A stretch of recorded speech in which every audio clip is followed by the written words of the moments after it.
Hello everyone welcome back to my mini blog.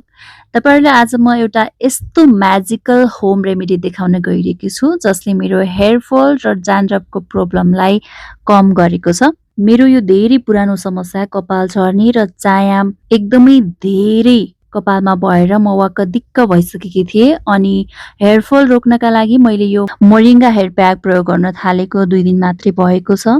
तर पत्याउन नि गाह्रो लाग्दैछ। 2 दिनमै यसको इमेजिन रिजल्ट देखेर म आफै छक्क परेकी छु।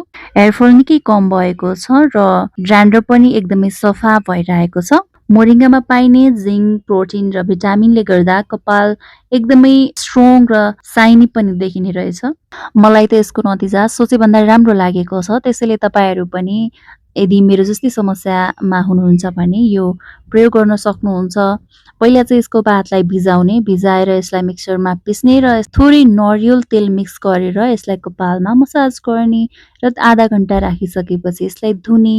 यदि तपाईँलाई पनि मेरो जस्तै कपाल झर्ने र कपालमा ड्यान्ड्रफको समस्या छ भने यो होम रेमेडिजलाई प्रयोग गर्न सक्नुहुनेछ।